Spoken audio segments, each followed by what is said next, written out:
जय श्री कृष्ण मित्रों, आज अपने विडियो में जोवानुं छे कि आज तमने स्टेबिलाइजर देखाय छे ने स्टेबिलाइजर में अपना सोलारनुं कनेक्शन इन्वर्टरनुं कनेक्शन कई रीते आपवानुं छे तेना माटे अत्यारे अमे जे एक कस्टमरना घरे आवी गया छीए अने कस्टमरना घरे छे ने एक स्टेबिलाइजर तो लगाडेलुं ज छे पण तेमां सोलारना कनेक्शन इन्वर्टरनुं कनेक्शन नथी आपेलुं एटले आपणे जे उपर इन्वर्टर छे ने ट्रीप थाय छे एटले तेना माटे आपणे अत्यारे एक इलेक्ट्रिशियन भाईने बोलावी लीधा छे। आपणे जे ईवोनो इन्वर्टर लगाडेलो हतो ने नीचे આવી ગયા અને નીચે આને તમને પેલા 3 ફેઝનું સ્ટેબિલાઇઝર દેખાડી દઉં।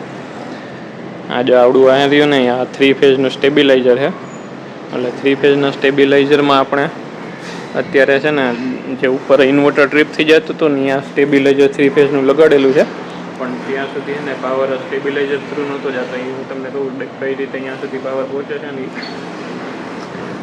હવે આ જો આ જે લીલા કલરનો વાયર આવે ને એ એને આપણે ઉપર જે સોલાર લગાડેલું છે ને ત્યાંથી આવે ये अँ मीटर में थी अँ डायरेक्ट है अँ मीटर में आ बाजू थी आ जो आई रही लीलो वायर आउटपुट थी त्या पाछो है ने आ जीबी ना डायरेक्ट मीटर में जाए एटले जीबी नो डायरेक्ट पावर जो ने ऊपर चढ़ी जाए एटले 260 वोल्टेज ऊपर 270 जे आवता होय पण ये डायरेक्ट टूंक में जीबी ना मीटर में ज ऊपर पावर आ पहुँचे है।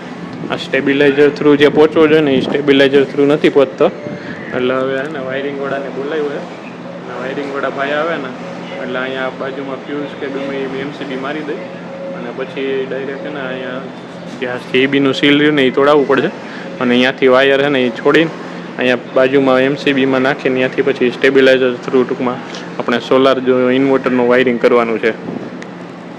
એટલે જો તમારે આવી રીતે કંઈક પ્રશ્ન થતો હોય તો તમે આવું વાયરિંગ કરાવી નાખજો નહીંતર ઇન્વર્ટર ટ્રીપ મારવાના બહુ ચાન્સીસ રહેશે। હવે અત્યારે જે ઇલેક્ટ્રિશિયન ભાઈ આવી ગયા છે અને ઇલેક્ટ્રિશિયન ભાઈએ અત્યારે એમ આપણને એમ કીધું કે અત્યારે જીબીનું સીલ નથી તોડવું કેમ કે જીબી વાળા ક્યારે આવે અને ત્યાર પછી આપણું કામ થાય એના કરતાં ત્યાંથી જે બે મેઇન લીલા કલરના છેડા આવે છે ફેઝ ન્યુટ્રલ એ ત્યાંથી કાપી નાખીએ। અત્યારે તમે જોઈ શકો છો કે એ બે વાયર આપણે કાપીને ત્યાં ટેપ પણ મારી દીધી છે। હવે આ જે આપણું સોલાર જનરેશન મીટર છે એ સોલાર જનરેશન મીટરમાં જે બે વાયર છે ત્યાં આપણે એમસીબી લગાડી દઈ અને એમસીબીમાંથી જે પછી ઇનપુટ આવે અને ત્યાર પછીના જે આઉટપુટ આવે ને એ આપણે સ્ટેબિલાઇઝરમાં કરી દઈશું એટલે આપણું કનેક્શન છે ને એ સ્ટેબિલાઇઝર થ્રુ થઈ જશે।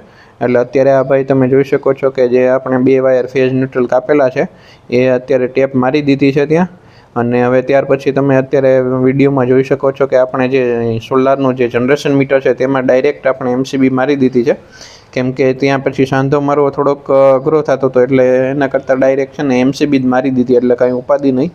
અને ત્યાંથી જે આ તમે અત્યારે લીલો વાયર ઇલેક્ટ્રિશિયન ભાઈના હાથમાં જોવો છો ને એ વાયર છે ને એ આપણે આઉટપુટ માટે રાખેલો છે। આઉટપુટ છે તે આ સ્ટેબિલાઇઝરના આપણે આઉટપુટમાં દેવાનો છે।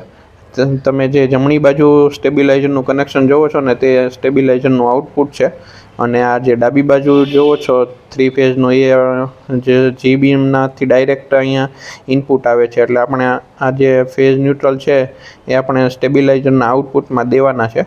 એટલે અત્યારે છે ને આ ભાઈ તેનું વાયરિંગ કરી રહ્યા છે।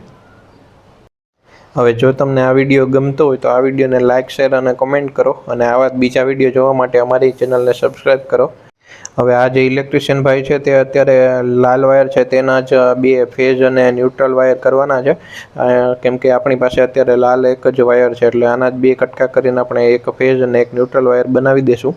હવે અત્યારે તમે જોઈ શકો છો કે આ જે બે વાયર છે એ આપણે આ ગ્લાન્ડમાં અંદર નાખી દીધા છે અને ત્યાર પછી જે સ્ટેબિલાઇઝરના અંદરના બે વાયર છે તે એક વાયર ન્યુટ્રલમાં દેવાનો છે અને એક વાયર આપણે RYBમાંથી ગમે તે એક ફેઝમાં દઈ દેવાનો છે અને જે આ બહારના છે સ્ટેબિલાઇઝરની બહારના બે વાયર એ આપણે એમસીબીમાં ફેઝ ન્યુટ્રલ દઈ દેવાના છે એટલે આપણું જે કનેક્શન છે તે સ્ટેબિલાઇઝર થ્રુ આપણો ઇન્વર્ટર સુધી વોલ્ટેજ પહોંચી જશે। એટલે પછી ત્યાર પછી આપણો ટ્રિપિંગનો જે પ્રશ્ન આવતો હતો એ ટ્રિપિંગનો પ્રશ્ન સોલ્વ થઈ જશે।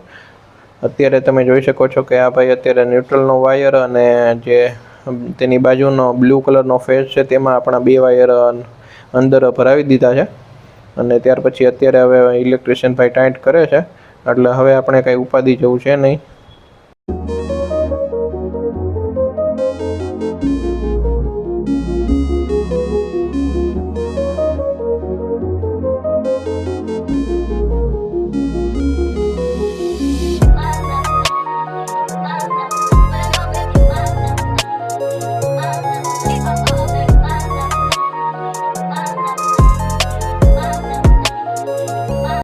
હવે તમે વિડીયોમાં જોઈ શકો છો કે આપણે એમસીબી સાઈડનો ફેઝ ન્યુટ્રલનો કનેક્શન કરી નાખેલું છે અને તેની સાથે સાથે સ્ટેબિલાઇઝરમાં પણ ફેઝ ન્યુટ્રલના છેડા દઈ દીધા છે.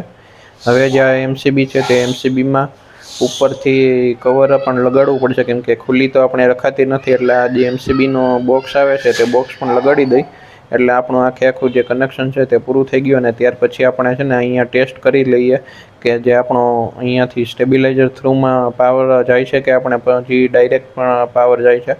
એટલે આપણે એકવાર ટેસ્ટિંગ કરી લઈએ અને ત્યાર પછી હું તમને ઇન્વર્ટરમાં પણ બતાડી દઈશ કે ઇન્વર્ટરમાં કેટલા વોલ્ટેજ આવે છે અને પહેલાં કેટલા આવતા હતા એ પણ તમને કહીશ. એટલે તમે આ વિડીયોને છેલ્લે સુધી જોતા રહેજો. અત્યારે હવે આપણે છે ને અહીંયા સ્ટેબિલાઇઝર ચાલુ કરી દીધું છે ને સ્ટેબિલાઇઝરમાં સર્વો સ્ટેબિલાઇઝર છે 3 ફેઝનો, એટલે 217 વોલ્ટેજ કંઈક આવે છે આપણે આઉટપુટમાં.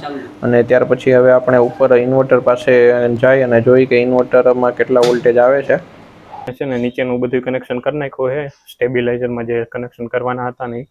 હવે અહીંયા ઇન્વર્ટર પાસે આવી ગયું છું અને ઇન્વર્ટર પાસે જોઈ કેટલા વોલ્ટેજ આવે છે. અત્યારે તો ઇન્વર્ટર છે ને નોર્મલ કન્ડિશનમાં જ છે અને તમે જોઈ શકો છો ગ્રીડમાં 260-70 આવતા હતા ને એની જગ્યાએ 236 વોલ્ટેજ અને 50 હર્ટ્ઝ ફ્રીક્વન્સી. એટલે કે ઇન્વર્ટરમાં જે આપણે સ્ટેબિલાઇઝરનું જે કનેક્શન કર્યું ને એ ઓકે થઈ ગયું છે.